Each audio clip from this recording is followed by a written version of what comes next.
Welcome to the Awesemo Early Bird Podcast for Friday's MLB slate. Of course, we are sponsored by Yahoo on the Friday edition. As always, I am joined by Adam. And how you doing here on this Thursday evening, man? Doing good. It's nice having multiple sports going. You got basketball, got the football game going on, got baseball going, obviously. So pretty fun time of year while it lasts a little bit longer. Feels like we're kind of like back to a normal sports life. Yeah, it's almost like better than normal because you have, normally you don't have basketball going on, obviously not the playoffs, but basketball at all going on now. So it's pretty nice having everything going. Yeah, especially when you're looking to play DFS, you got so many options every night of what you want to play. Like, here on Thursday night, if you want to just do those flash drafts of the quarters, you can do that. And of course, all the MLB action you got going on. Of course, that's what we're going to talk about today. That's coming up on Friday. We've got a 12-game slate. The main slate going to start at 7:05. But of course, do want to let you know that this show is sponsored by Yahoo Daily Fantasy Sports, the most trusted name in fantasy sports. Yahoo DFS now includes CSV upload and CSV edit features for those looking to play multiple lineups. Make better choices. Choose Yahoo Daily Fantasy. Let me just get kind of your first thoughts of just as you kind of as we do this show. The DraftKings lines have not come out yet. We do have the FanDuel. We do have the Yahoo lines out. Anything really jump out to you? Just your initial thoughts when you start looking at some of the pitcher salaries? Pretty. I don't know if loaded is the right word, but there's a lot of at least decent pitchers on this slate. So I think it should be a pretty fun one to talk about pitching. There's a lot of young pitching, but a lot of just good arms on the slate. Yeah, when you talk about that high-end pitching, the first game we're going to talk about involves a pitcher with the highest salary on FanDuel, and that is Zach Plesac going for the Indians. He's $10,400, taking on Michael Fulmer, who, he's one of the lower-end options at $5,600. Plesac 3-2 on the year, 39 Ks. Michael Fulmer 0-2 on the year with 18 Ks and not a very good ERA. Yeah, Fulmer obviously struggling since coming. He's still working his way back from, I believe, Tommy John surgery. But of course, the main pitcher looking at here is Zach Plesac. He does come in at the most expensive price tag. I'm not really sure that's warranted. Most expensive on Yahoo and on FanDuel, but it is a favorable matchup against the Tigers. We know that they've been kind of a frustrating team to take pitchers against at times this year, but you have to keep in mind that even though the season's winding down, we're still only a couple months into the season. It's still a small sample size. You know who's in this Tigers lineup. It's not a very good lineup. Plesac comes into the game with a 25.5% strikeout percentage, but also just a 2% walk percentage this year. He has allowed power numbers. He's allowed 1.5 home runs per 9, but the strikeouts are there. There's not a ton of power in this Detroit lineup. So I think that it's a good spot for Plesac. It's just a matter of, is there enough hitter value to find the money for him when he's priced up above some other really good pitchers on the slate? What about the hitting value for the Indians in this one? Yeah, I think it's a good spot against Fulmer, and then whoever's coming in after him. You mentioned that Fulmer has really struggled this year. He's so far this season allowed only a 102 expected ISO to lefties, 412 to righties. Really surprising to see that. That's something that probably does even out as we go forward. Going back to 2018, which was the last year he was healthy, he's got a 182 expected ISO to lefties and 183 to righties, so a lot more splits neutral. But a lot of left-handed power in this lineup for Cleveland. His struggles against righties do make someone like Franmil Reyes look really appealing, though, because the issues may or may not be real, but he is also only striking out 10% of righties this year. So it seems like something is going wrong there. And Reyes, we know, has a ton of power. So I think that you'll see a lot of attention paid to hitters like Lindor, Ramirez, and Santana, and for good reason. But don't overlook Franmil Reyes here. Yeah, as we look on FanDuel, Ramirez, 3,800, Lindor, 3,700. Carlos Santana is the next highest bat at 3,000 for the Indians. So if you're looking on a FanDuel side, you have some favorable salaries there. Reyes, 2,900. Any interest in the Detroit bats in this one? Not too much. Like I said, Plesac has struggled with home runs this year. There's just not a lot of power to really take advantage of that in the Detroit lineup. It's primarily been left-handed hitters with a 223 expected ISO against Plesac this year. If you look at that Detroit lineup and you're looking for left-handed power, it's mostly non-existent. Heimer Candelario is someone that you could, I guess, take a shot at, but he's 3,300, which on FanDuel, which in the context of FanDuel pricing is actually not that cheap. So I don't really see a whole lot from the Tigers. Next up, we have got the Braves and the Mets. Max Fried on the hill for the Braves in this one. He is $9,000 on FanDuel, $46 on Yahoo. Going for on the hill for the Mets will be Steven Matz, who is $5,900 on FanDuel and $25 on Yahoo. Of course, first start for Steven since August the 29th, where only lasted an inning. But prior to that, lasted 4 1/3 and back-to-back starts. So long as he's gone this year was against the Braves back on July 25th, where he did go 6 innings, 7 strikeouts. Any thoughts on taking Steven in this spot? I think he's only 5,900 on FanDuel, but of course you only roster the one pitcher. Like you said, he hasn't pitched since August 29th, so not sure how deep he goes into this game. He hasn't thrown more than 4 1/3 innings since July 30th. So it's really tough to think he goes deep enough to where you would want to consider him on FanDuel, because obviously you have the quality start bonus, you have the win bonus. So it's of course important that pitchers go deep in the games regardless of what site you're playing on, but especially on FanDuel where you do get extra points for that stuff. So it'll be tough to get the Nats, and that's without even considering that it is an Atlanta lineup that has a ton of right-handed power. I think the more interesting arm here is Max Fried, who has one of the best curveballs in baseball, just has really good stuff. His numbers against lefties this year are really weird. He hasn't faced a lot of them, but he's only struck out about 10%. I'm not too concerned about that, though, because you go back to last season, he does have a 25% strikeout percentage against them. Most of the good hitters in this Mets lineup are left-handed. Nimmo, Conforto, Smith, Cano, all coming from the left side, Jeff McNeil as well. Really the only right-handed bats that you're going to be concerned with are Pete Alonso, J.D. Davis, and Wilson Ramos if Ramos cracks the lineup. So it is a decent spot for Fried. I think that he's priced up a little bit. He's $9K on FanDuel. But definitely a spot to pay attention to the ownership, because he does have good stuff. He is capable of piling up some strikeouts, and he will have the platoon advantage against most of this Mets lineup. Yeah, when you look at Max Fried, he has pitched against the Mets one time this year, right at the beginning of the season on July 25th. 5 innings pitched, 5 strikeouts, did give up 2 earned runs in that game. You talk about the right-handed bats of the Braves, and obviously there's certain bats that people are going to automatically go to, but is there a right-handed value bat you see in that lineup? From the Braves, actually I forgot for a second. FanDuel pricing, and I was about to ask how Acuna was $4,300. But yeah, it's not the cheapest lineup. I think that if you look toward the bottom, you do get a lot of power with Austin Riley at 2,600. His spot in the order probably keeps the ownership in check as well. So if you're talking value as far as just still good pricing, then Acuna and Ozuna and d'Arnaud are all still good plays. But I think as far as the cheap guys with power, you're looking at Riley and Duvall. Anything on the Mets side in terms of hitting?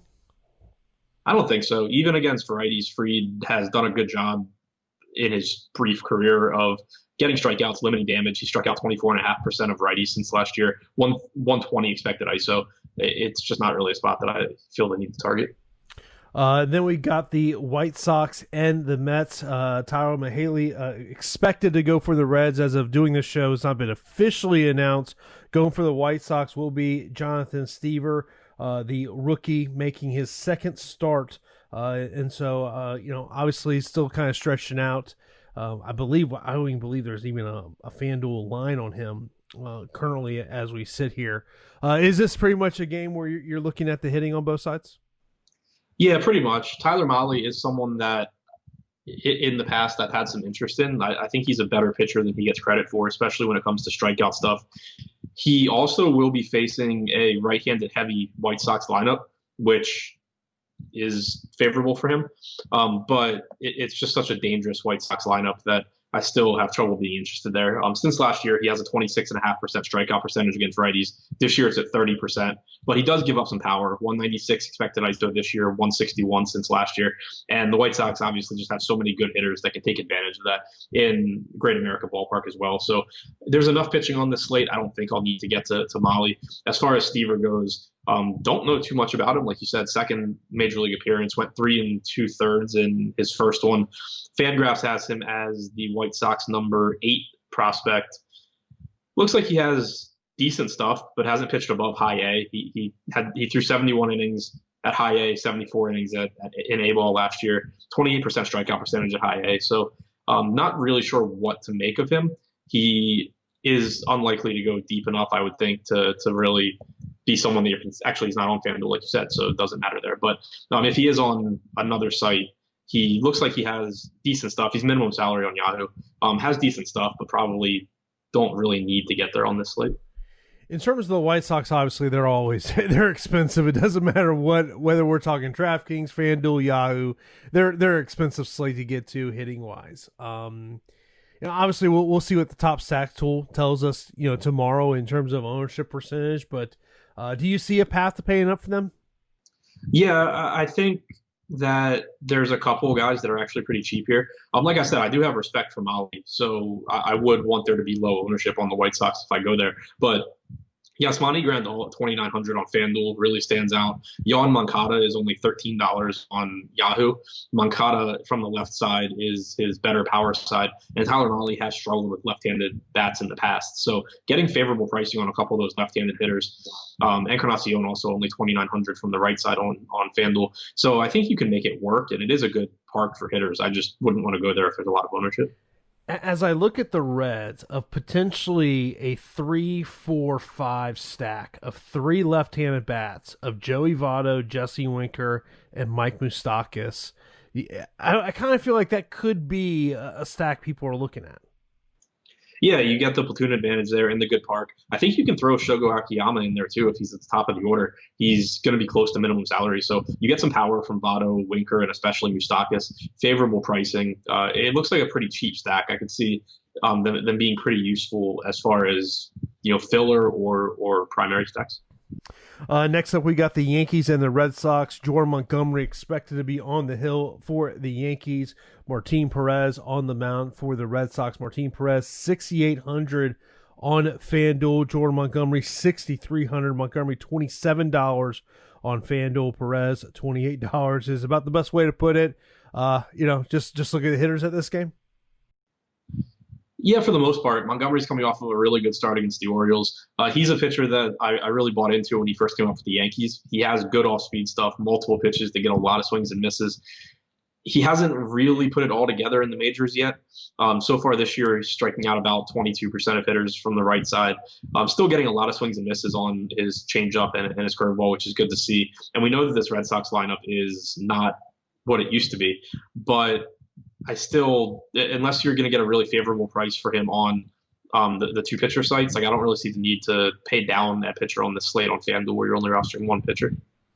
Yeah, I mean, I would expect that DJ LeMahieu is going to be a high-end option once again. He has just been hitting the cover off the ball the past 2 days. As we do this show, he's got 1 hit, 2 runs. On FanDuel, he has scored 53 and 54 points in his last 2 games. I would imagine, and the Yankees are starting to get healthy. So this is a team that people are going to continue to look at. Yeah, no question. They should get plenty of ownership after what they're doing tonight to Chase Anderson, 5 home runs in, I think, the 4th inning.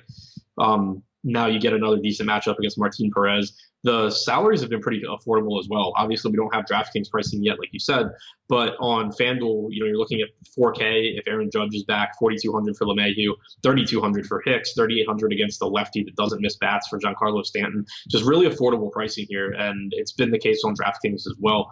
So, unless that really changes, you're going to get probably a lot of ownership going to the Yankees, but for good reason. It is a park where you can do some damage as a right-handed power bat. Martin Perez isn't going to miss a lot of bats either, so it sets up pretty nicely for the Yankees. What's your thoughts on the Red Sox in terms of hitting in this one? Not overly interested. I do think that on FanDuel, the $3,000 price tag on JD Martinez is cheaper than it should be in this spot. Xander Bogaerts is pretty cheap as well, but JD is the one that really stands out as a good value. Next up, the second highest pitching option of the night is on the hill for the Rays. That'll be Tyler Glasnow taking on the Orioles, who will go with Alex Cobb. Glasnow, $10,100 on FanDuel, $48 on Yahoo. And on the other side, Alex Cobb, $6,027. Break down this pitching matchup. Really, really good spot for Glasnow. The Orioles obviously do have some sneaky good hitters in this lineup. Santander is out for the year, which helps pitchers, but Mountcastle's been good since coming up. Severino, Nunez, Stewart, these guys do all have power. Iglesias is a tough strikeout. So it's not like you're facing the Rangers, but one positive for Glasnow is that he has seemingly gotten his walk issue under control. Over the last 4 starts, he's walked 1, 3, and 1 hitter. That's after walking multiple hitters in his first 5 starts of the year. And it was concerning because if you went back to his time with the Pirates when he was a prospect and when he first came up, he really struggled with walks. And then he came to Tampa Bay, figured out how to throw strikes, was dominant, and then came into this year not throwing strikes again. Has been doing a better job, though. Has gone at least 6 innings in 3 of his last 4 starts after failing to do so in any of his first 5. So that's good to see. The salary, I think, is still affordable. 10-1 for a guy that strikes out that has struck out 37% of hitters this year is a perfectly fine salary. I think he's the number 1 option on the slate. Yeah, he has pitched 11 2/3 against the Orioles this year, 18 strikeouts. He had 13 strikeouts against the Orioles back on August 25th. I guess the question is going to be when we look at those top-end options, how close is the ownership going to be between Glasnow, Plesac, Gallen, and Greinke? I would expect Glasnow to get most of it, or to get a large percentage of it. You'll still get some going to Plesac because he's facing the Tigers. You'll get some going to Gallen and Greinke just because of name value and how good Gallen is. But I do expect Glasnow to be the highest owned. I think that it would have to be a pretty big gap for me to start pivoting, though, because you do have so many different teams you can stack on this slate. Typically, I prefer to try and be contrarian with my stacks because there's just more volatility in hitting than there is in pitching. Looking at the Rays bats in this one, Brandon Lowe is the highest salary on FanDuel. He is $3,800. The next Rays bat is Nate Lowe at $2,900. Yeah, Tampa Bay in a pretty good spot here. Cobb's been kind of hit or miss this year. It still seems like he's kind of working his way back from all the injuries he had back when he was on Tampa. But you do get a favorable park shift for the Rays going into Baltimore. It is a nice bump for Austin Meadows for Lowe. If Meadows is in the lineup, he's listed as questionable right now. He's only $2,900 on FanDuel, which really stands out. Nate Lowe, like you said, really cheap, looks good. Brandon Lau is more expensive, but also has a lot of power. So I think this is a team that you can go to here because they're not really that expensive, and it is a nice park bump going into Camden Yards. Any interest in the Orioles bats? Nah. Well, we'll leave it right at that. Next up, we got the Diamondbacks and the Astros. Zach Gallen up on the hill for the Diamondbacks. Zach Greinke for the Astros. Gallen, $9,700 on FanDuel, $44 on Yahoo. Greinke is $48 on Yahoo and $9,500 on FanDuel. Break it down for us. Gallen is one of my favorite young pitchers. Like, he's really, really good. Got a changeup that gets a ton of swings and misses. Comes into this game with a 27.5% strikeout percentage. Walks are a little higher than you would like at 9.1%. The biggest thing working against him here, though, is that he's facing the Astros. And while the Astros have seemingly disappointed a lot from a DFS standpoint, they still have a lot of hitters that are tough to strike out. They have a lot of hitters with elite pedigrees, basically. So you're not really getting much of a discount on Gallen, and I think that's what makes it tough. From a talent standpoint, Glasnow clearly has better strikeout stuff in that price range, but Gallen, can still easily go out there and match Glasnow in any given start. But when you factor in that Glasnow's facing the Orioles and Gallen's facing the Astros, you really need a big ownership gap to justify making that pivot. And I'm not sure if we'll get one big enough. I would rather go to Gallen than Greinke if I am choosing one. Greinke just doesn't really have the strikeout stuff anymore at this point in his career. Comes in with a 23% strikeout percentage, doesn't walk guys, doesn't put guys on base, limits power. Still a good pitcher, just not great from a DFS standpoint. And he's priced up. Basically, you're just paying for his name value. You're paying for what he did 5 years ago. He based on his current form, shouldn't be in the same price range as guys like Gallen and Glasnow. In terms of the bats in this one, how do you see it? Not much interest. Houston does have a 4.5 implied run total, which is a little higher than you would expect. But again, I just think Gallen is really good. If I were going to one side, it would probably be the Astros, just because they do have so much power in their lineup. Gallen so far this year has allowed 1.2 home runs per 9 innings, but I'm not overly interested in either side. Of course, be sure to sign up for an Awesemo Plus MLB Weekly Pass, where you can get access to all the great Awesemo Plus tools and content for MLB DFS for $15.95. That's an Awesemo Plus MLB Weekly Pass for $15.95. This includes full access to Awesemo's leading player projections, ownership projections, the all-new top pitcher tools, and more. Get your pass today. All you got to do is go to awesemo.com/join to sign up for an Awesemo Plus MLB Weekly Pass for $15.95. We use those tools daily, so you got to get that pass right now today. Go to awesemo.com/join to sign up today. Then we got a game in Coors Field. It's the Dodgers and the Rockies. Ryan Castellani going to be on the hill for the Rockies. Scheduled, we expect to be on the hill for the Dodgers. Mitch White. Both these are two low-end price points. $5,600 on FanDuel for Castellani, $5,500 for White. 28 for White on Yahoo, and then Castellani $25. Break it down for us. You got a true Coors game here. It looks like, yesterday it was a little bit tougher because you had respectable pitchers going in Kyle Freeland and Julio Urias. Not really the case here. Castellani and Mitch White both. I think Castellani in his rookie year, Mitch White definitely in his. Neither one is someone that you expect to have a lot of success here. The Rockies, of course, just not the greatest lineup. You have Story, Blackman, Arenado, but outside of that, not a lot of really good hitters here. The Dodgers, the complete opposite, just top to bottom, tons of power, tons of really good hitters in this lineup. Castellani comes into this start. He's thrown 256 pitches against lefties this year. He only has an 11% swinging strike percentage. He's allowed a 302 ISO, 225 expected ISO, only an 8% swinging strike percentage. And now you have to deal with left-handed bats like Seager, Bellinger, Muncy, Gavin Lux if he's in the lineup. And then it's not like he's been lights out against righties either, allowing a 240 expected ISO. And he'll have to deal with Betts and Turner and Will Smith, who has power from the right side. So really, really tough spot. 7.5 implied run total for the Dodgers right now. You're going to get a ton of ownership going here, but there are enough games on this slate that it should stay at least somewhat in check. You'll want to, obviously pay attention to that, and also keep in mind the size of the field, what tournaments you're playing. If you're playing a 40,000 person tournament, there's more reason to hesitate to roster a popular team. If you're playing a 200 person tournament, there's only so many lineups that are going to have the Dodgers. So it does matter what you're playing, but just absolutely phenomenal spot here for LA. Yeah, the other day I played the stack in Coors, and I regretted it right from the start.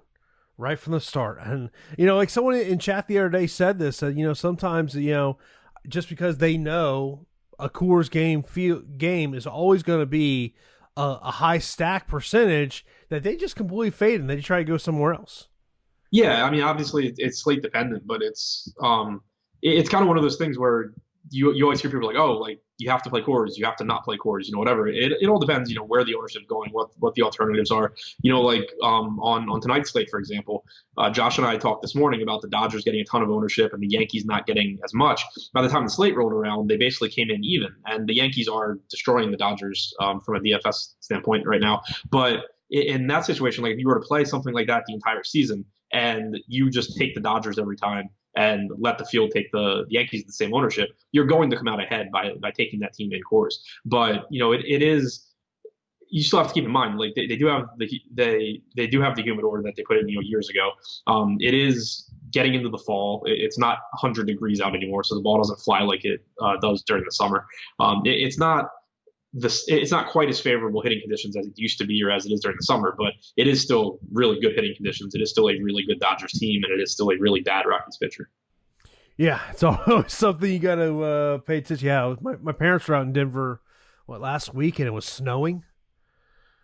I think that didn't. I think they had a day last week where it was like I think it was 91 day and snowing within like 1 or 2 days after that. Yeah. I remember my mom called me. She's like, "Yeah, it's snowing here." I'm like, "Wow, wow, okay."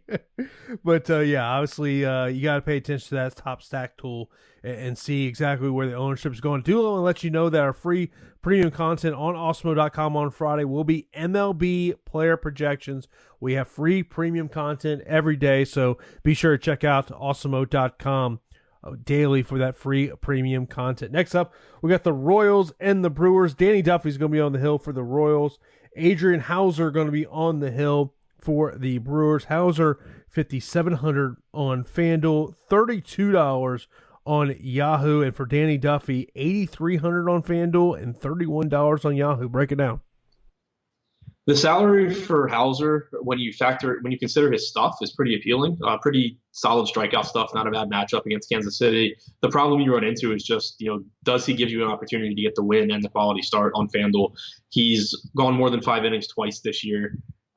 Hasn't done it since August 21st against Pittsburgh when he went 7 innings. So you run a really legitimate risk of not getting those extra, up to 10 points that you can get and that other pitchers will get. And so that puts you in a disadvantage. If you're stacking cores maybe and pricing is up, then it's someone you can go to and just kind of hope for the best. But definitely know that there's a risk there.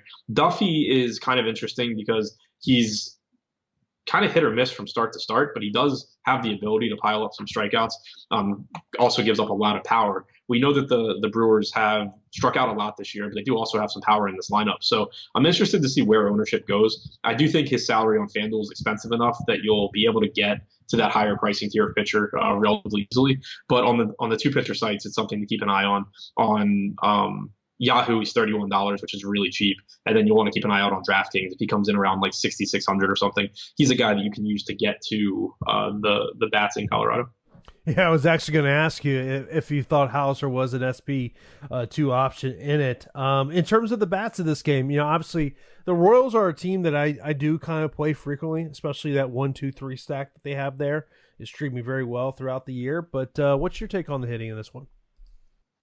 Usually pretty good pricing on Kansas City, which is nice because as a team, they're not very good offensively, but they do have players that are good from a DFS standpoint, particularly Merrifield and Mondesi, both. Mondesi in particular, a ton of speed, but Merrifield steals bases as well. Both guys are good enough hitters. And then Perez gives you a solid catcher option. So they're a team that you can use to kind of use as value bats to round out your lineup. Just pay attention to the ownership, again, because these guys are even the good hitters in Kansas City's lineup. It's not like you're talking about phenomenal players. So you want to be cognizant of the ownership. On the other side, if you're not going to Duffy, there is an opportunity to attack him with these Milwaukee bats. Avisail Garcia, Ryan Braun, Keston Hiura, all power hitters from the right side. All reasonably priced on FanDuel. Braun and Garcia both sub 3K. Hiura's at 3,700. So I think that for a pitcher like Duffy that does have good strikeout stuff, but also has allowed a 228 expected ISO to righties this year, looking to take either mini stacks or one-offs from the right side that have power is a pretty good strategy. Yeah, looking at the money line on this game, Milwaukee minus 152 over at DraftKings Sportsbook. Of course, if you do want to do some odd shopping, go to Awesemo.com. Right there at the top page, Odd Shopper gives you all the lines for all of the games, lets you know what the lines are, whether it's a run line, total line, money line, props, futures, team futures, whatnot. You got to check that out over at Awesemo.com. Next up, we got the Twins and the Cubbies. Rich Hill going to be on the mound for the Twins, and for the Cubs, it will be Kyle Hendricks. Hendricks, $9,300 on FanDuel, $41 on Yahoo. On the other side of it, Rich Hill is $6,900 on FanDuel and $34 on Yahoo. You'll want to keep an eye on weather for this game. What I'm looking at right now, it looks like it's supposed to be cold with the wind blowing in, but definitely check that out during the day. Neither of these pitchers are overly appealing. Neither offense is one that I really love taking pitchers against. But if you are going to get a Wrigley wind game where wind's blowing in 12 to 15 miles an hour, Rich Hill's gone 5 innings each of his last 2 starts. Kyle Hendricks is a good pitcher. The strong by for him, but you could start looking at these guys if the wind's blowing in hard and it's 55 degrees. If the wind is blowing in hard, does that scare you away from those Twins bats? Yeah, I wouldn't really want to get there anyway.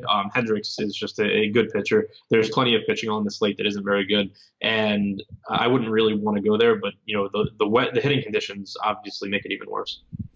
Hendricks is one of the one of the higher end options in terms of pitching. Is it kind of really dependent on what the weather is, and then obviously ownership of kind of debating? Yeah, maybe say on a DraftKings or a Yahoo where you have a two pitcher slate. yeah. The biggest issue is the salary, because obviously, of course, on FanDuel it's really tough because of the one pitcher. But even on Yahoo, Hendricks is $41. Glasnow is only 48.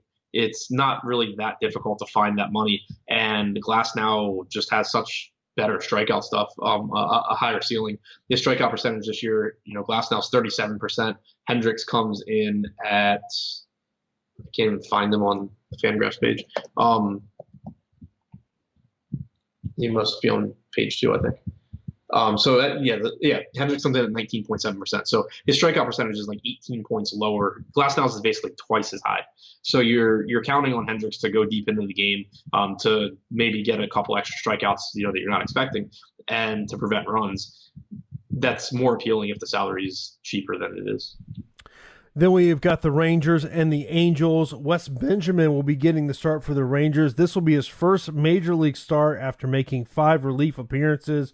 On the hill for the Angels will be Berea, who he is on FanDuel. He is $5,831 on Yahoo. On the other side, Benjamin, $5,500 on FanDuel and $25 on Yahoo. Obviously, the Rangers are a team that we kind of talk about the lack of offense that they have. Angels, obviously, they're always a team that you're going to look at, with Trout and Rendon and players like that. So what's your take on this one?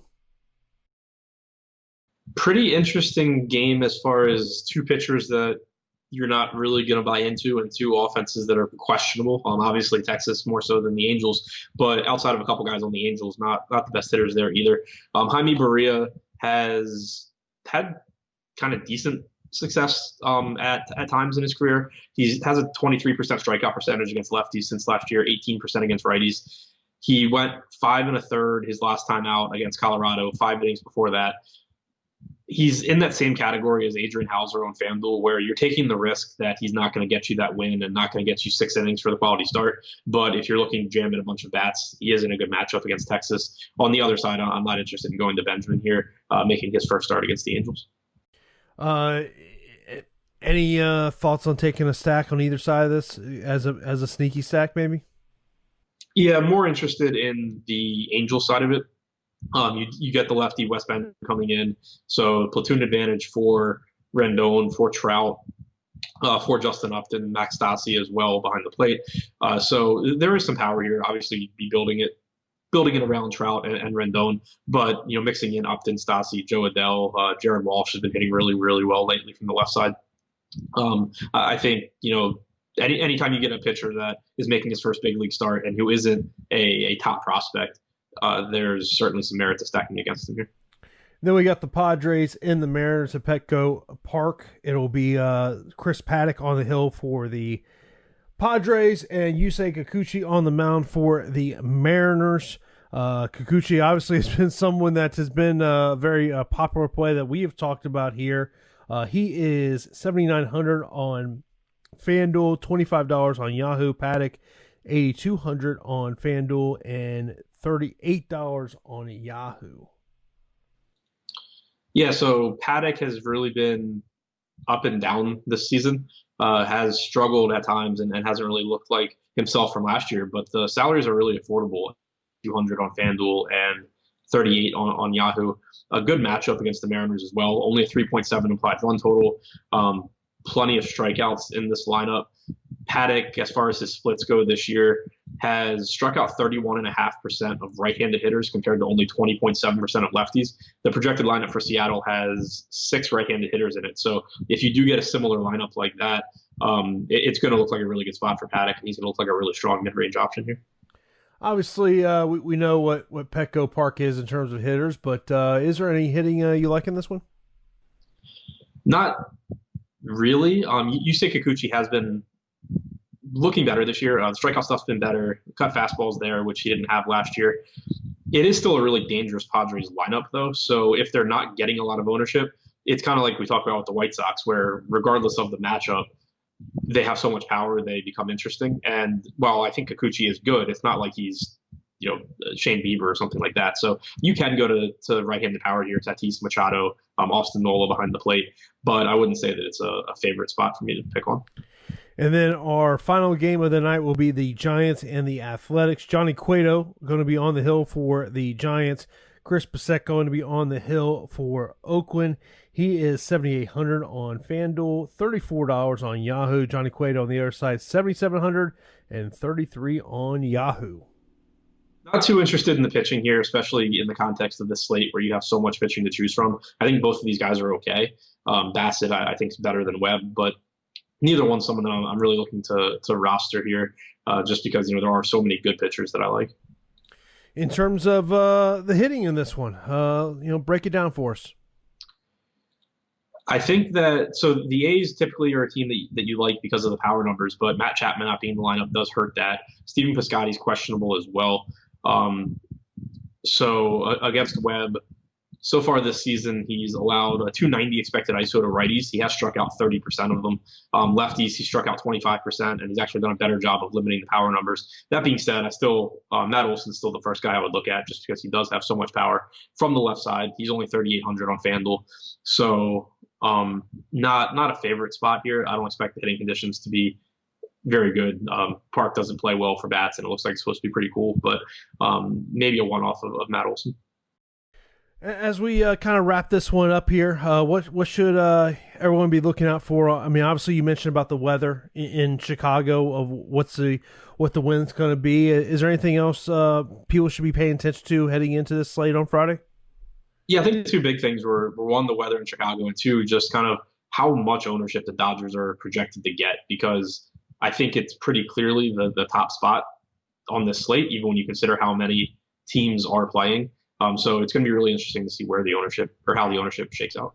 Of course, coming up on Friday, the strategy show will be live at 10 a.m. each time with myself and Greg, and then live before lock will be at 6 p.m. Eastern time, as I'll be joined by Jeff and Terry. Of course, be sure to subscribe to Awesemo on YouTube. Hit that thumbs up button, and of course, this is a part of our podcast channels, so be sure to subscribe to the podcast channels. Also, leave a rating and review. That does help us out a lot as well. So that's going to wrap it up for the MLB Early Bird podcast for Friday slate of MLB action.